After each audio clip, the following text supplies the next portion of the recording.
Бяцхан мөкийн намтар. Миний төрлөх хайрт Нисия хотод бяцхан мөк гэгддэг нэгэн хүн амьдран сууж байлаа.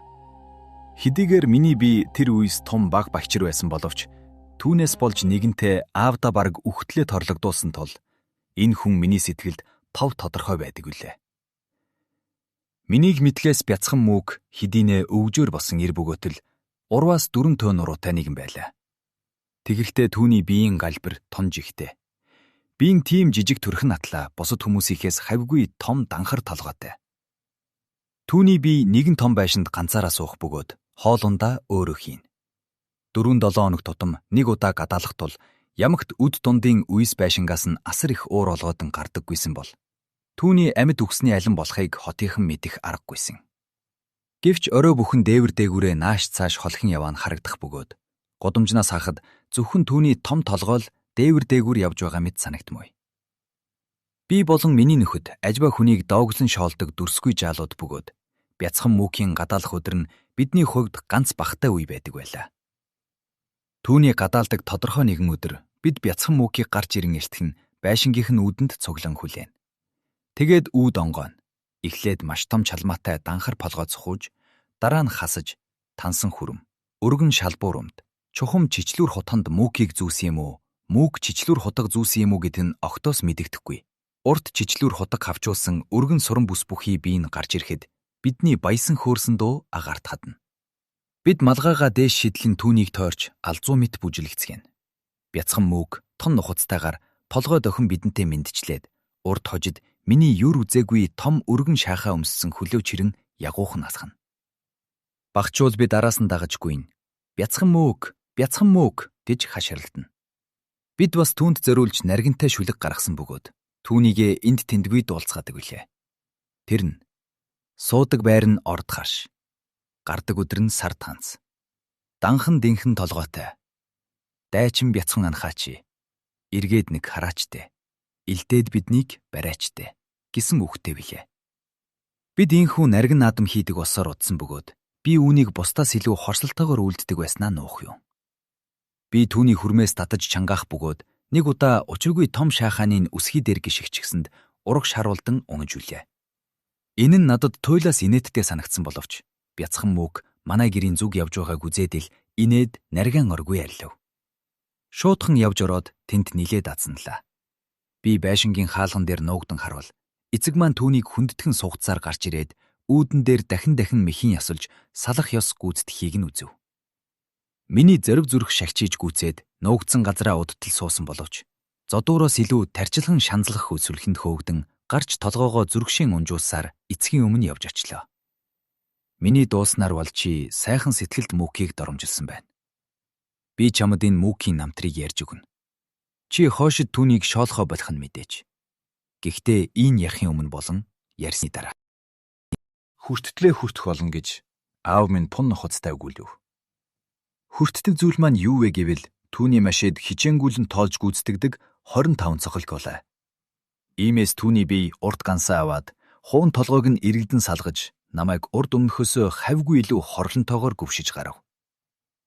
Чингээд 25-ын тоо гүйцмэгц намайг анхааран сонсгээд бяцхан мөкийн тухай ярьж эхлэв. Уг нь мөкрөх гэлдэгч бяцхан мөкийн эцэг нь энд Нисиад суудаг нэр хүндтэй боловч ядуу нэгэн байжээ. Түүний бие бараг л хүүгийнхээ одоогийн шиг зожиглон суудаг байжээ. Эцэг нь хүүгийнхээ тажиг согогтой бие бялдраас ичих тул түүнийгээ хүний нүднээс далд үсгэж ийм зожиг байдлыг эрхэмлэх болгожээ.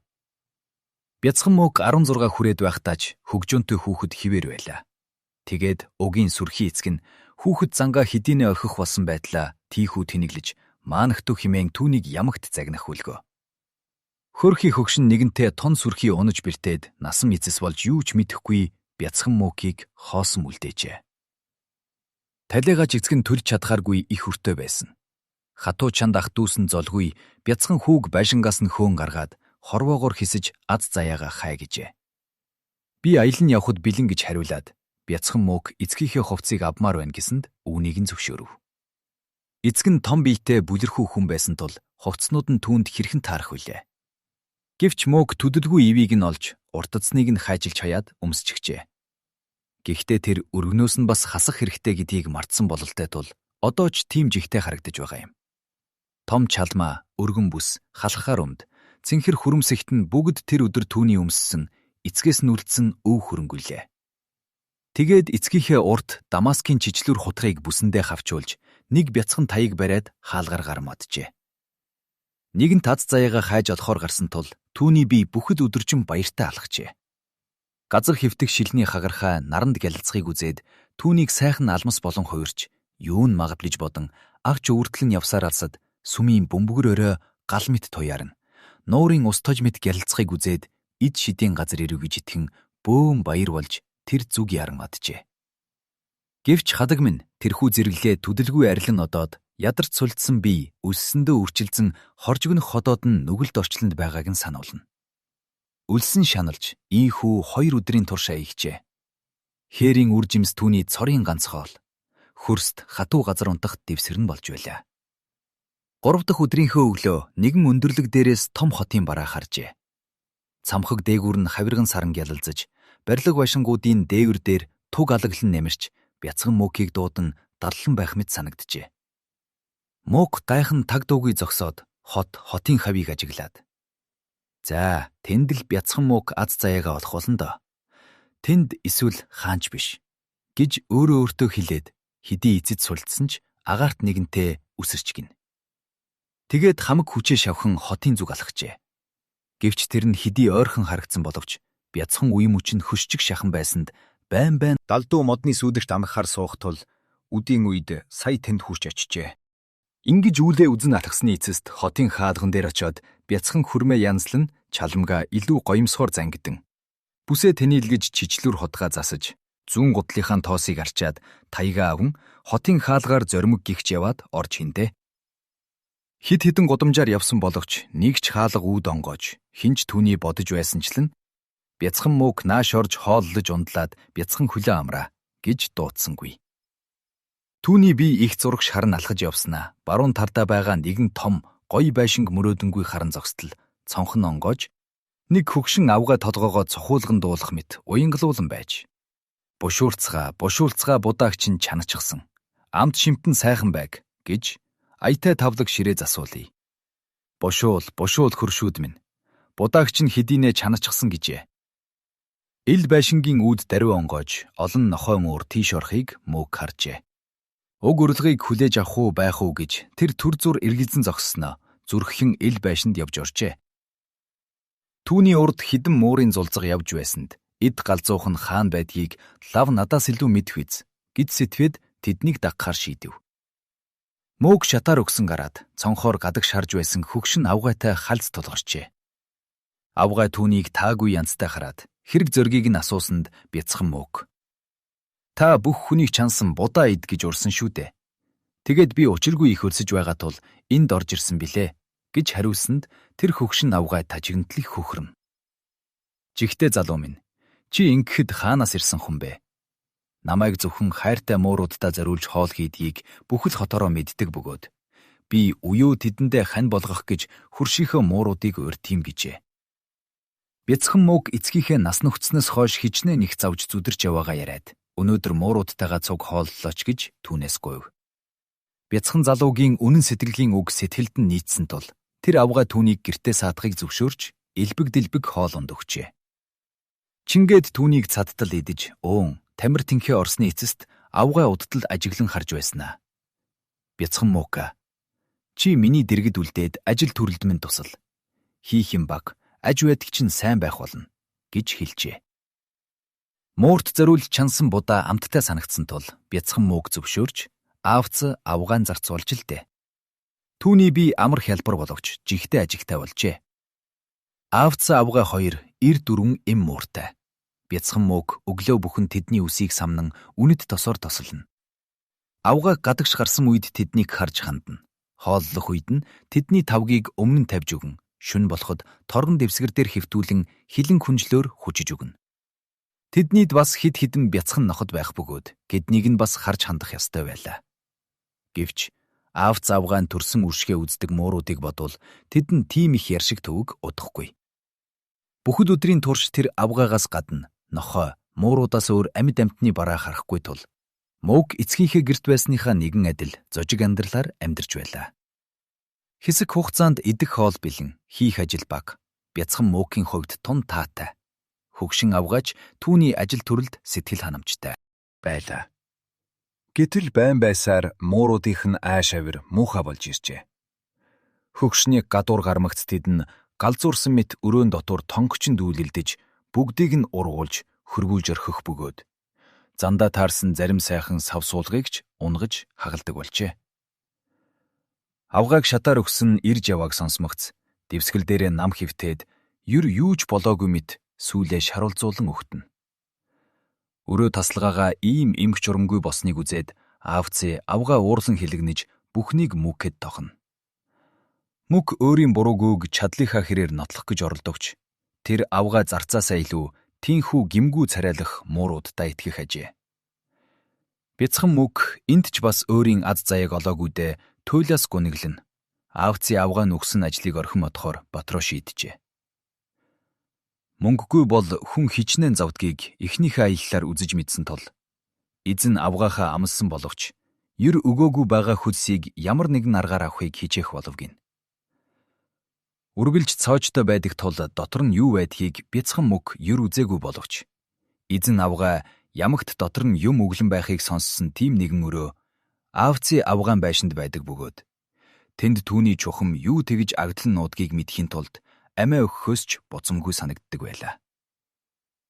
Чингээд одоо аян занд хэрэглэх мөнгөний тухай бодмогц ил авгаа эрдэнэс баялгаа тэнд нуудаг биз гэсэн бодол аяндаа төржээ. Гэвч үүд нь ямагт цоочтой байх тул тэр эрдэнэст хүрэх арга олдсонгүй. Тэгтэл нэг өглөө аавцын авгааг гадагш гарсан үеэр тэр авгаад ямагт ад үзэгдэж байдаг. Харин Бяцхан Мөк зүүд бүрээр эрхлүүлэх тул Мөкөд туйлаас дассан нэг нохой халахар өнднөөс нь зулгаан намайг дагаад яв гэж байх шиг аялан байлаа. Нохойтой дуртаяа тоглодог Мөк түүнийг даган явбал тэр Бяцхан нохой аавцын авгаан унтлагын өрөөнөө урд өмнө тэнд байдгийг нь юр ажиж мэдээгүй нэг нь намхан үүдний дэрлэд авчирхан тэр. Үүд нь ялгүй онгорхой байлаа. Бяцхан нохой түрүүзэн орсонд Мөк түүнийг дагалджээ. Түүний хүслийг удтал татсан нөгөө өрөөндөө орж ирснийг мэдээд учиргүй баярлжээ. Мөнгө олдох нь үү гэж газар сайгүй харуулсан боловч юр юу ч байсангүй. Иргэн тойрон зөвхөн хуучин хувцас, жигтэй сонин хэлбэртэй сав суулгал байхаж. Тэр савнуудын нэг нь Мөкийн анхаарлыг гойд татав. Тэр нь болор сав бөгөөд дээрээ гоёмсог дүрс чимэг бүхий яжээ. Мөк түүнийг аван тал тийш нэргүүлж тойруулан үзв. Гэтэл халаг энэ нь дээр нь дөнгөж тогтох төдий тагтай байсныг мэдсэнгүй. Тэр таг нь газар унаад будаа болтлоо үрчгчээ. Айсандаа Бяцхан Мөк амьгүй мэт удаан гүлрэн зогсов. Одоохон оргон зайлахгүй бол хөгшин авгаа түүнийг нам цохих тул хувь заяа нь даруй шийдэгдэв. Чингээд тэндээс аялан отохоор шийдээд аян замдаа аавцын авгаан хураасан зүйлээс хэрэг борчих юм юу байна гэж дахин иргэн тойрноо харсанд нэгэн асар том шаахаа нүдэнд нь тусчээ. Тэр нь хэдий сайхан биш боловч өөрийнх нь шаахаа аяны аяа даахааргүй болсон. Бас ч аавцын авгаан ил шаахаа том тул түүнийг өмсчихвэл хүмүүс ядаж түрийтэй гутал өмсч хүж гэж бодож болохоор байлаа. Тэгээд даруй өөрийнхөө муу уловчийг тайлж хаяад ил том шаахааг өмсчээ. Дээрээ арслангийн толгоон гоёмсог. Силбэр бүхий таяг буланд дэмий хөвтөж байсныг мөн аваад тэндээс яаран гарч адав. Тэр дараа өрөөндөө орж хүрмээ өмсөж эцгийнхээ чалмаг орон чичтүр хутгаа бүсэндээ хавчуулаад хөл мэдэн гүйж байшингаас гараад хотын гудамжаар харайлгажээ. Хөгшнөөс айсандаа хотоос гарсан хойноч гүйсээр л сөхөрч унан унатлаа гүйсээр байлаа. Бүхэл амьдралдаа түүний бие ингэж гүйж байсан нь юргүй бөгөөд ямар нэгэн үл үзэлдэх хүч түүнийг түлхэн байх шиг санагдсан тул бие татан зогсож чадангүй байв. Тийм гүйсээр эцэст нь ил шаахайн ямагт урагш тэмүүлэн өөрийг нь авч явааг ажиж мэджээ. Түүний бие гүүхэ болох гэж янз бүрээр оролцсон боловч юр бүтсэнгүй. Тэг хідэн бүр арга тасраад хүм мориндоо хилдэг шиг зогсооч, хөөй, зогсооч гэсэнд сая шайхаан зогсож Мөк төөлдөж гүйцээд газарт гулдэн унжээ. Ийм шайхаатай болсондоо мөг учиргүй их баярлав.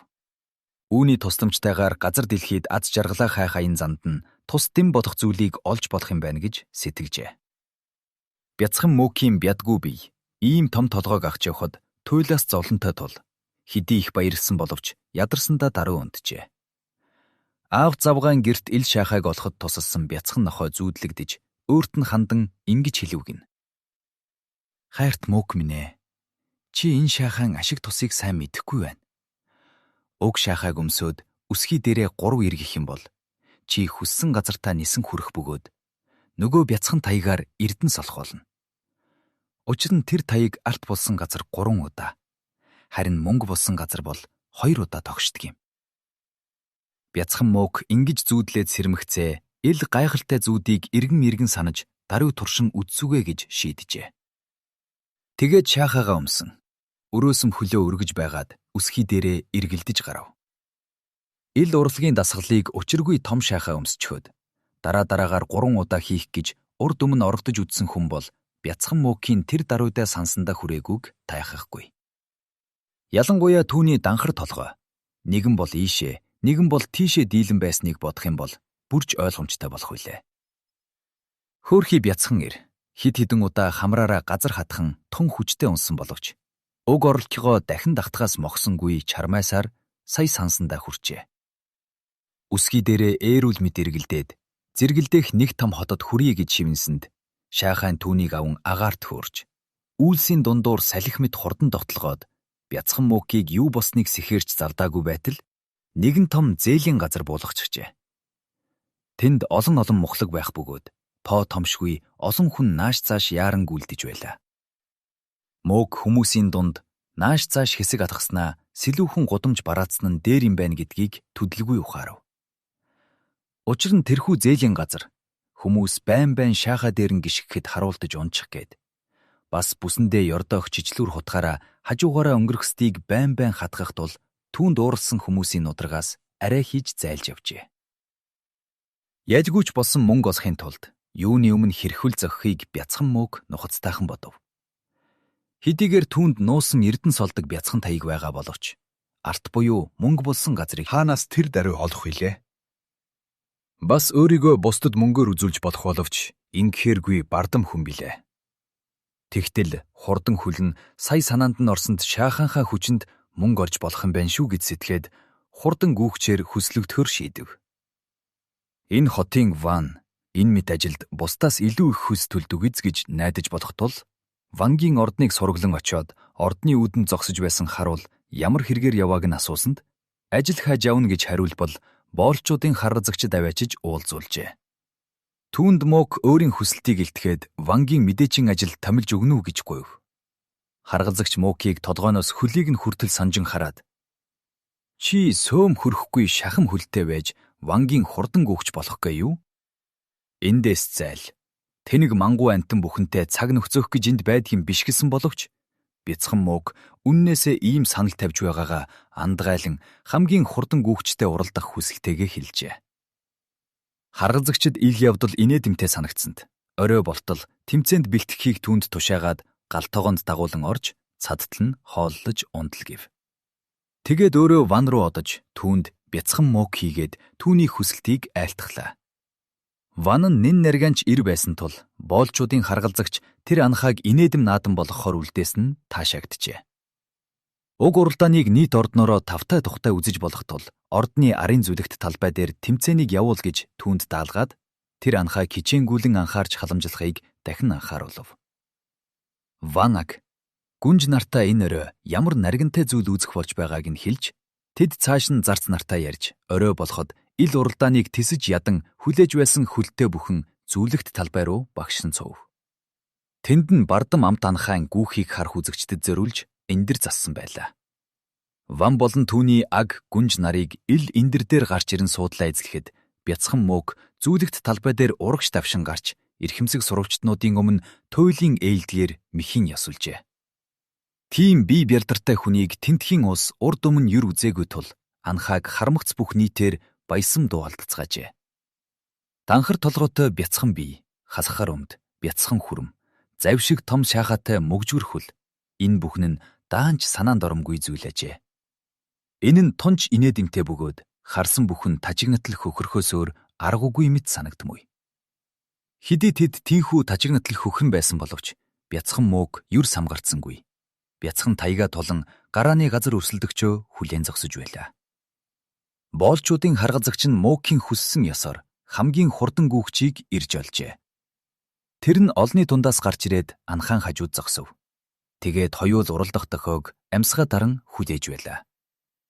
Тогтсон ёсоор амарзаа химээх гүнж гивлүүрээрээ догсонд нэгэн байруу харуулсан хоёр сум мэд уралдагч хоёр зүлэгт талбай нөгөө зах руу харайлав.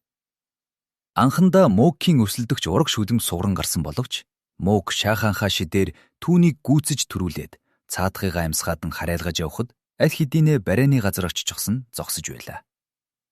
Үзэгчид нэгэн үе гайхан мэлэрч тагчиг болжээ. Гэвч Ванг гадар ташхад хурсан олон шагшин шоувч бүгд уралдаанд төрүүлсэн бяцхан мөг мандтугай гэж хашгилдцгаа. Энэ завсар бяцхан мөөгийг эндрийн дэргэд авчирцгаасан бөгөөд түүний бие Вангийн өмнө сөхрөн. Хүчрхэг Ван минь ээ. Энд би танд чадах зүйлээ өчүүхэн төдий турших маягаар үзүүлв.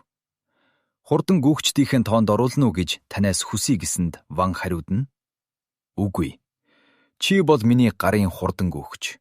Зөвхөн миний дэргэдийн хүн байх болно. Хайрт мөөг минь. Чи жил бүр 100 артан зоос хөлс болгон авч ямагт миний тэргүүн зэргийн зарц нарын ширээнэ хооллож байх болно гэв. Өдий болтол эрен хайсан аз жаргалаа арай хийж олов гэж мөөг итгэсэн бөгөөд зүрх сэтгэл нь баяр хөөрөөр бялхан.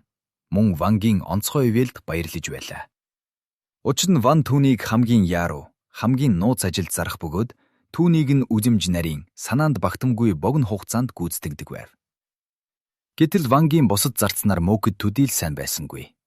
Хурдан гүүхээс өөр юу ч мэдэхгүй анхаагаас болж эзнийхээ ивэлд багтахаа болж байгаадаа хорсон байжээ.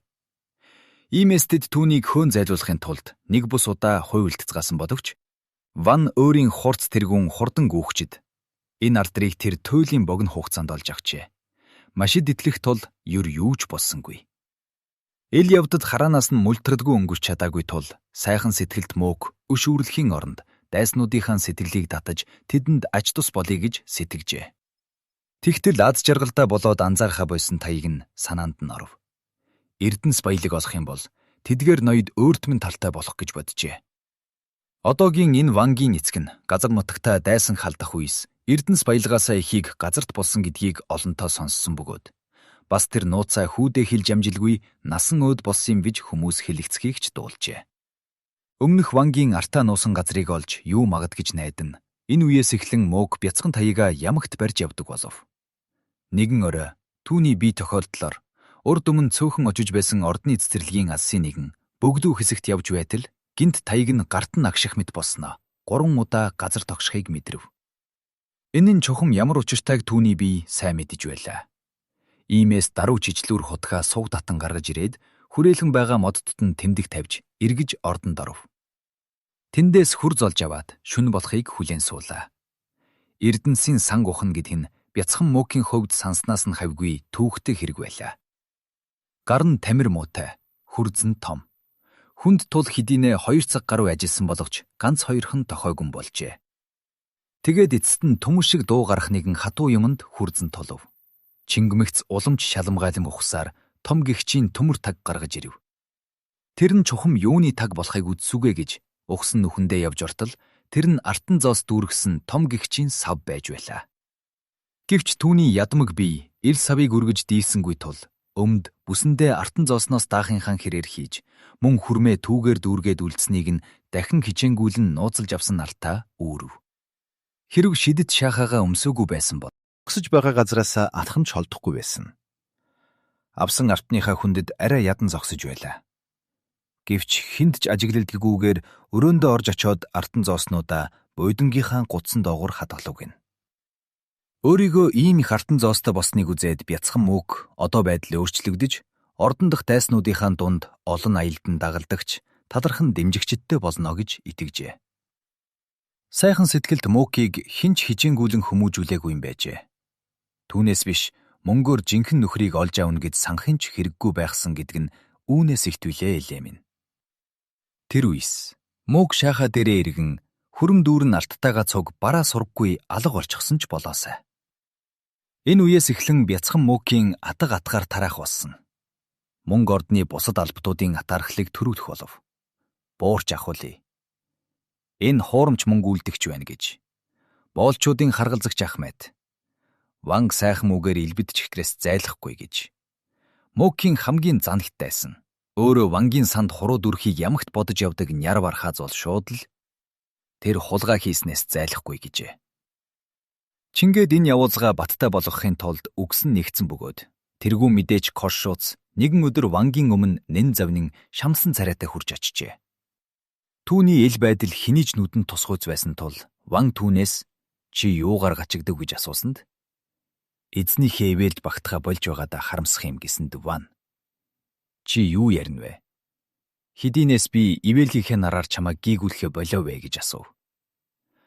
Тэгэхэд тэргүй мэдээч түүнийг тэргүй нууц хурдан гүөхжээ. Алтаар дарж хөөхий үнэн чалбат нахта юу ч өгөхөө болжээ гэж хэлв. Ван эл мэдээг сонсоод машид гайхан бяцхан мөгийн алт түгэж байгаа тухай яриулсан бөгөөд үгсгсэд мөгийг ямар нэгэн аргаар Эрдэнсийн сангаас мөнгө хулгай хийсэн биз гэж сэрдэн байгаагаа уламжигжээ. Тэртээ тэргүй тооцоо тайлан гаргах төдийл дуртай биш байдаг Нярагт хэрэг явдал ийн иргсэн нь таатай байлаа.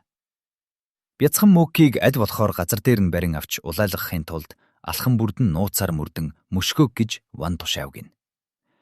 Энэ золгүй өдрийг залган авсан шөнө өөрийнх нь өглөгч зангийн улмаас мөнгөн сан бараг хоосорсныг үзээд хүрзээ аван ордны цэцэрлэгдэх нууц Эрдэнсээсээ нөөцөө сэлбэхээр одохтно. Буурч ахуулъя. Няр Вархааз нарын тэргүүлсэн харуулууд алсаас харуулдан дагаж дүүнийг савтай артнаас аван хөрөндөө хийхээр завдах үес дайран хурч хүлээд даруй Вангийн өмнө авчрав. Тэртээ тэргүй нойронд нь садаа бусан дуцаарлсан Ван хөөрхийн нууц тэргүүн хурдан гүөхжээ. Тун инэрлгүй хүлээн орж даруй байцааж гарав. Алттай савыг газраас бүхэлд нь ухан гаргаж хурц хийгээд дүүрэн артан зоос хийсэн бяцхан хүрмийн хамт Вангийн үлмийг авчирч тавьсан байлаа.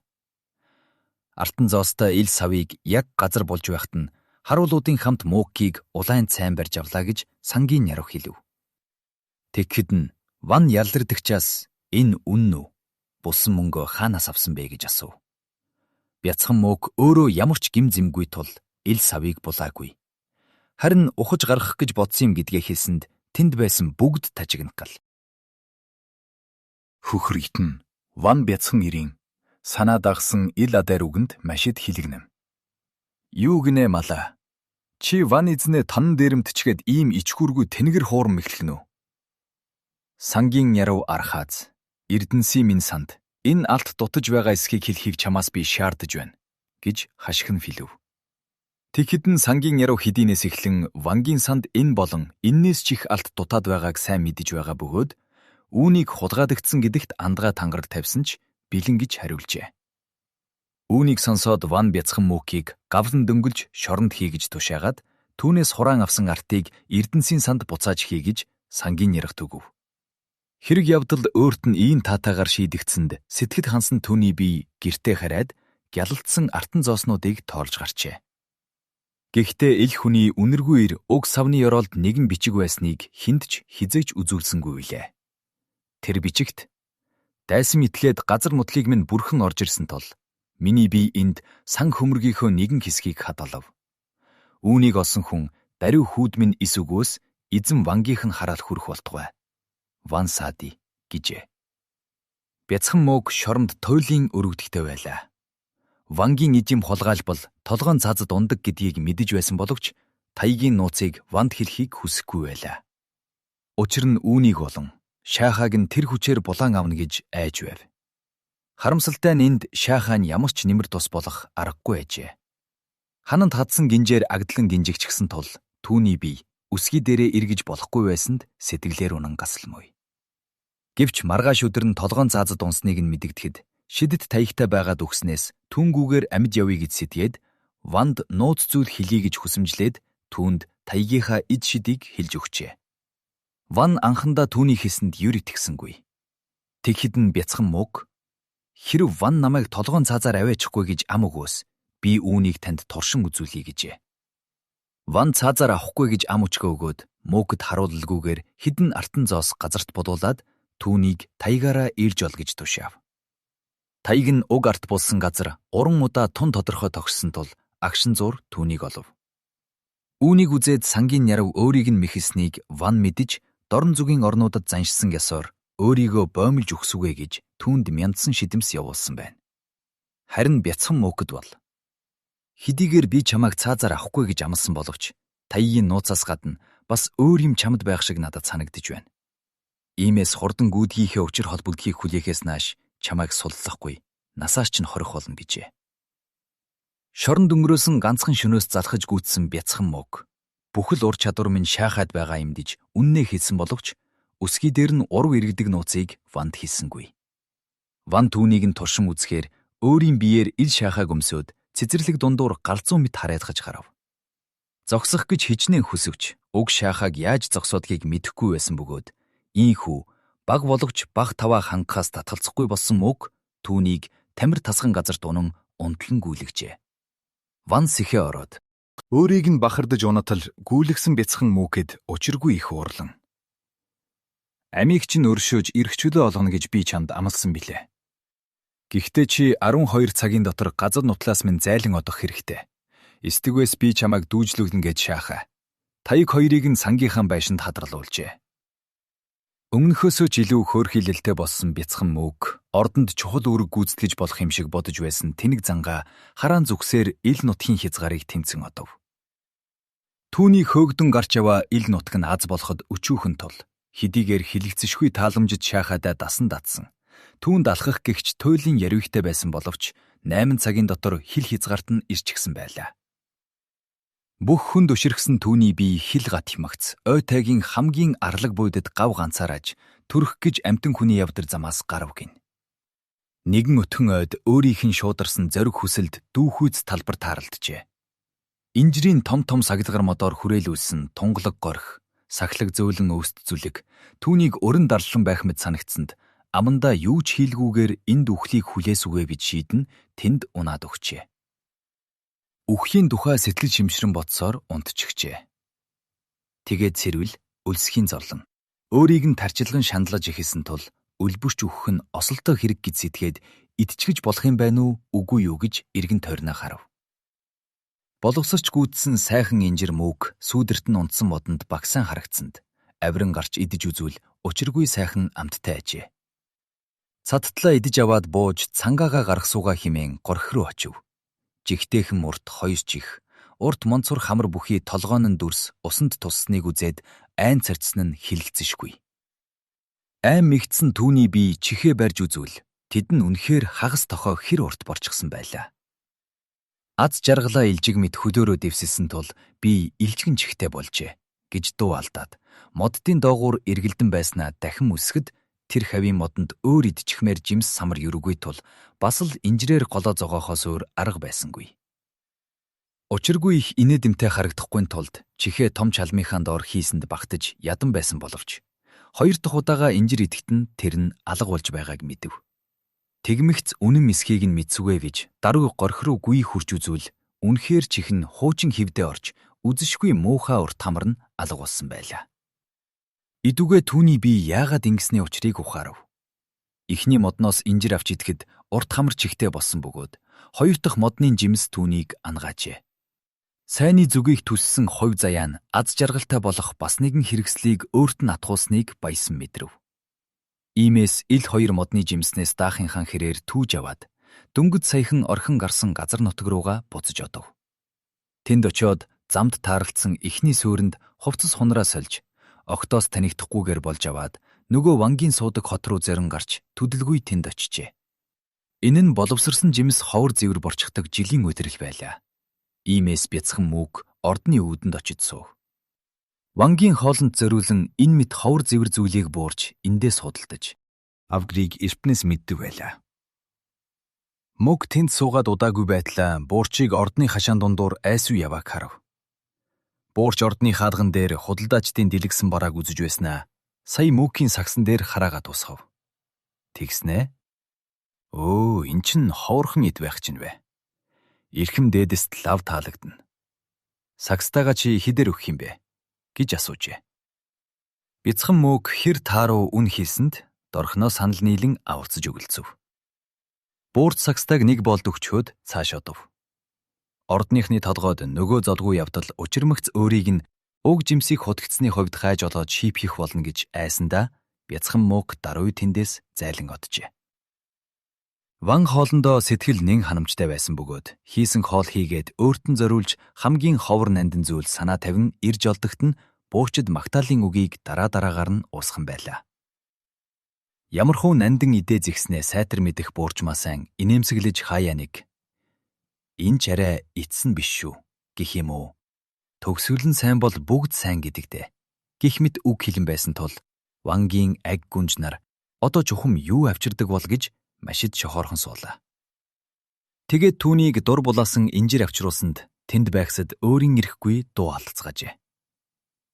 Яасан сайхан боловсрсан юм бэ? Яасан гоё амттай байгаа бол? Буурчаа. Чи үнэхээр гайхалтай ир бөгөөд бидний онцгой ивэлийг хүртэх нь зүүн хэрэг юм гэжээ. Ван инхүү ярих зураа энэ мэд амттан шимттнийг үүлэм жариглан химэндэг журмаараа инжирийг өөрийн гараар ширээнэ тарав. Аг гүнж бүхэнд хоёрыг ордны хатагтай нар сайд түшмэдэд нэгийг өгөөд үлдснийг нь өмнөө тавьж ихэр сэтгэл ханамжтайгаар залгиж гарав. Тийм байтал гинт гүнж амар заана. Тэнгэр минь та чинь ямар хачин борчгүй аав минь гэж дуу алдав. Бүгд Ван гайхан харуул асар том чих толгойд нь далбагнан урт хамар ирүүг нь даван унжиж байлаа. Тэнд байгсад бүгд бас л биеийг хачирхан гайхаж харцгаав. Цөмөөрөө их баг ямар нэг хэмжээгээр толгойдоо мөн ийм ч эмхтэй болсон байлаа. Ордныхны аимшиг төгшүүр ямар байсныг бодцоогтун. Даруй хотын бүх эмчрүү хүн зарсанд тэд нь бөөнөөрөө хурж ирээд үрлэн эм болон элдв хан дуулгасан боловч урд чих хамар хിവэрэл байлаа. Аг нарын нэгэнд мэс заслал хийсэн боловч чихэн дахиад л урагчжээ. Мөөг нуугдсан газараа ил бүхэл намтрыг сонсон суусаар байсан бөгөөд одоо хөдлөх цаг боллоо гэдгийг мэджээ. Инжир зарж олсон мөнгөөрөө түүний бие өөрийг нь эрдэмтэн мэрэгдийн адил харагдуулах байц хугацас хэдийнэ худалдан авч амьдсан байлаа. Ийхүү зүсээ хогрогох өмсгөл зүйлт нь Ямааны хялгасаар хийсэн урт сахлаар бүрэн дүүрэн бүрдэл уржээ. Бяцхан хүүдий дүүрэн инжир аваад Вангийн ордонд хараас яваа эмчийн байдлаар хурж очоод миний тос дэмийг авна уу гэжээ.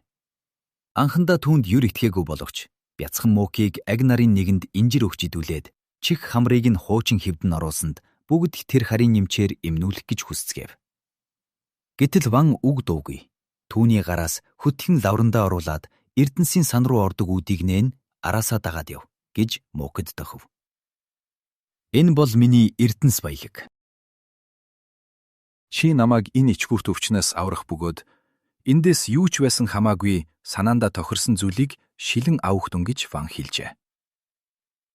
Энэ нь бяцхан мөөхийн чихэнд уянгад хөгжим мэд сонсогджээ.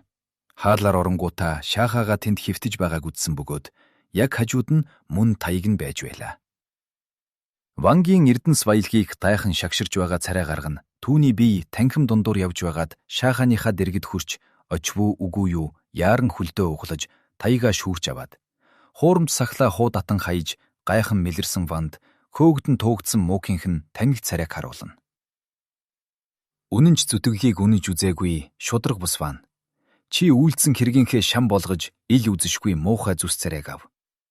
Өдөр бүхэн бяцхан мөөхийг санан дурсаж байх болтугай гэж чихийг чинь хിവэр үлдээ гэж хэлээд үсгий дээрээ яаран эргэж холын холд аваачихыг хүсв. Чингээд Ван туслаач гэж хашгирч завдаагүй байдгийг мисэн оджээ. Түүнээс хойш бяцхан мөөх энд элбэг дэлбэг боловч хүмүүсийг үл ойшоох тул гав ганцаараа аж түрэн суудаг болсон юм. Түүний бие ихийг үзэж амссны учир хэдийгээр гадаад байдал нь хүний хачирхал төрүүлэх үз боловч дооглон тухуурхахаас илүү хүнд тэгвэл зөхөх тийм ухаантай хүн болсон юм. Эцэг минь надад ийн ярьсан бөгөөд миний бие ил сайхан сэтгэлд бяцхан эртээ тийхүү буруу зүрх харьцандаа гимшин байгаагаа илэрхийлсэн боловч эцэг минь надад оноохоор шийдсэн шийдэрлийнхээ үлдсэн хагасыг хүртээсэн болно. Би нөхдөдөө тэр бяцхан нэрийн гайхартай намтрыг ярьж өгчүүлээ. Түүнээс хойш бид түүнийг машид хайрлах болоод нэг манч дооглон давхурхаа болов. Харин ч түүнийг насан эцэс болон болтол нь хүндлэн дээдэлж Кади муфти нарын өмнө ёсолж байгаа мэт гүнээ мэхийн ясалдаг байж үлээ. Алсын аянд өөрсдийгөө болно, тэмээ малаа тэнхрүүлэн хүч сэлбэхээр аянчид энэ өдрийг жинжтийн буудалд амагч өнгөрөөхөр болов. Өчигдрийн хөгжөөнт байдал өнөөч бас л үргэлжилж, тэд альва тоглоом наадмаар зугаацсан байлаа. Хоолны дараа 5 дахь худалдаачин Алис Исаак бусдын нэгэн адил ямар нэгэн намтар түүх яргив. Та бүхэнд өгүүлчмээр гоцгойд хэрэг явдлаар амьдрал минь нэн хомсдол өөр нэгэн зүйл. Чухандаа хуурамч хан хүүгийн үлгэр ярий гэжээ.